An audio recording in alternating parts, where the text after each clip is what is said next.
Welcome to the special simulcast of the Neil Haley Show and Western Author Spotlight podcast with our host, Frank Fiore. Frank, how are you? And I know you're excited about our guest. Yes, very much so. I always like to talk to a Western author and get their take on how they approach their Western stories. Yes, David Chametzky is our guest, and David does a bunch of different things, motivational speaker, but I never knew about Western authors. So go ahead, Frank, with your first question. Go ahead, Frank. Oh, Yeah. yes. What? Yeah. You want to ask him about certain things in Westerns. Go ahead. Oh, yeah. Yes. Uh, what kind of Westerns do you write? Is it just gunfighters from one end, and then you got all the way to the other end is the mountain man, and somewhere in between? What do you focus on?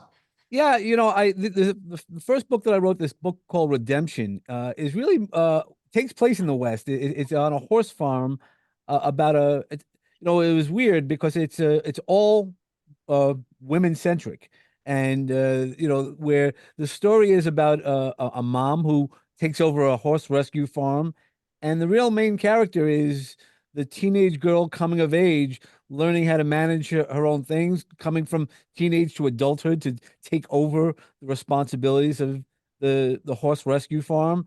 And then there's always a hand who helps out, and there's the relationship with the mom as well as the barn hand. And it just grew out of really. I was frustrated in my own business, and I love the gunslinger piece, and I wanted to write it, but this is what came out. I started going on different directions as I started writing.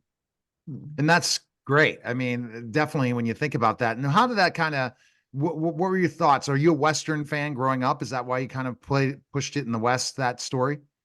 No, I was actually going through a challenge in my own life, and I sat and meditated, and I saw basically the Garden of the Gods in Colorado, and I said, I need to write a book about it. Then I knew a little bit about horses from my stepdaughter, and I kept on seeing horses riding and things like that, and I ran with it from there. I've tried to do a classic Western with the gunslingers and things like that, and it turned into something completely different, which is not yet published. But this book, it just took a journey of itself. You know, Frank, if that's what authors do, they take a journey themselves, don't they, Frank?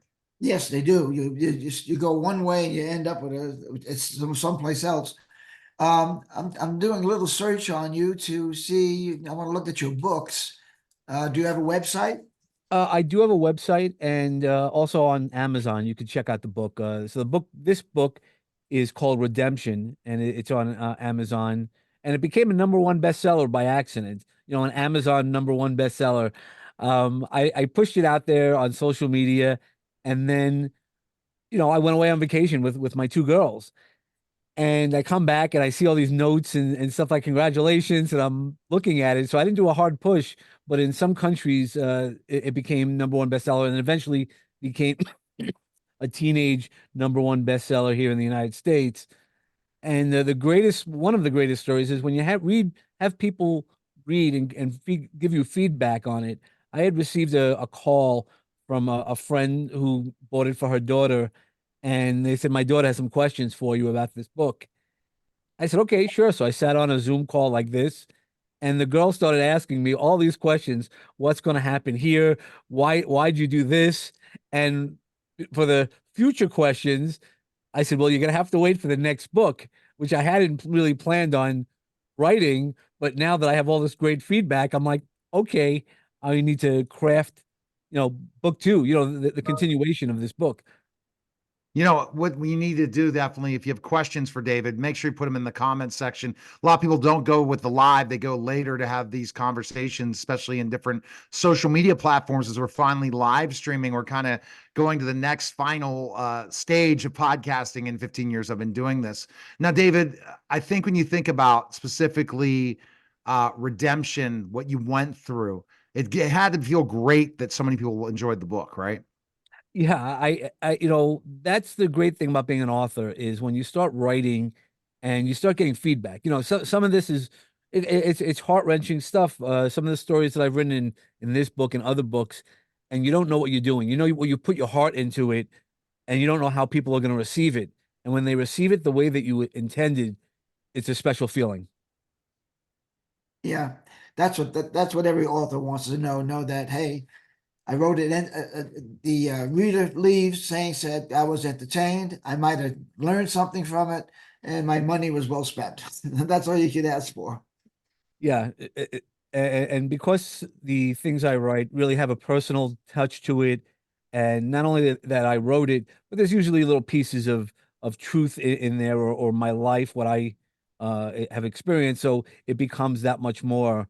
You know, I have a neighbor who reads all my books, and she tries to figure out, you know, where I fit in this story. And I go, not every story has, you know, truth in it, but it's all about, you know, the truth in the story, but not the real life in the story.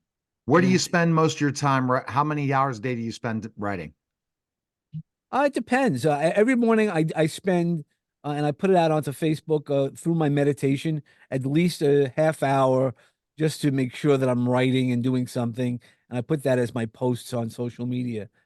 Though when I'm writing a book, it could be just 15 minutes a day, or there's other times where I devote a lot of time to it. A lot of it's the flow. So depending on what you're writing or how you're writing, with the redemption, there were a few times because it was a little personal to me to write the story right, correct.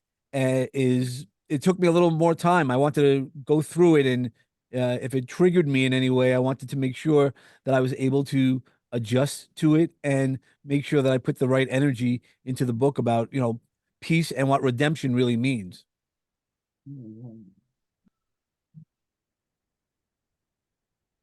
Um, got a quote from some author. He said, "Looking out the window is it's even writing. It's called writing too."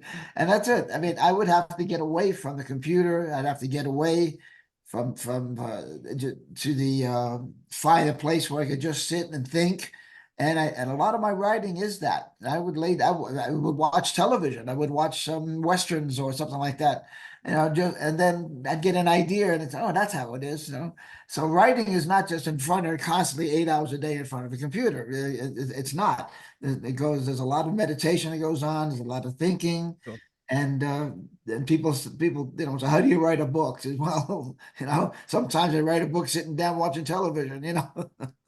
Yeah, no, it's when it comes to you. You know, the story was in my head for a while, and at the time that I started putting out this specific story, I was frustrated with a lot of things. And I said, as I teach people, when you're frustrated, you got to move the energy differently. Either watch TV, take a walk, look out your window and notice, you know, people passing by, or the trees falling from the trees falling from the leaves.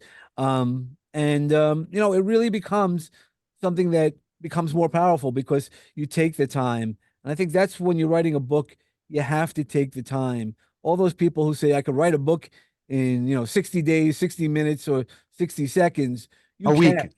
Well, Yeah. yeah, you know, you can 100% you can, but what's the quality? That's why when people ask me, you know, some of the stuff, are you using AI? I'm like, no, because when I put out a book, I want to put out my heart. I want to put out the energy that I feel in the writing. And I think that's more important than just putting out words. Because it's something that's a passion. So, for example, you could go and show up and do a podcast half and not prepare, not be ready, not do different things, not have a right mic, not doing certain things. It's doing everything to your level. You know, at one point they could replace me and just have AI and have a robot and ask questions. But is that going to be real personal? And that's the thing where you have to look at AI and its process. And Frank Fiore, again, his book launch for Cyberkill is on March the 5th. And I'm going to be kind of guiding people part of that cyberkill because it's involving AI killing everyone, how to use AI in the right way in different ways for your business. That's not really taking your passion away, because when you take your passion away, forget about it. It's like saying, okay, I'm going to pay somebody to go wrestle for me. It looks like me. It's a hologram of me, but it's not really me. I'm not really getting to experience it. You're putting your effort and your soul into writing. And David, where's the best place people can connect with you and purchase your book? Where can they go? Well, Amazon is where the books are, but reach out to me on my website, which is davidchametzky.com. And, from there, that's where I love the connections. I always offer everybody a half hour. I do a lot of mentoring and coaching, in a lot of different ways, in speaking, in writing books, and or having a podcast. But the real thing is getting over our limiting beliefs. And I give everybody a half hour, no charge, to kind of get to know everybody. If it's not everybody resonates with each one of us, and we all have a story that we want to get out there. Frank All will right. agree. Yeah. We appreciate it, David. Thanks again. All right, thanks.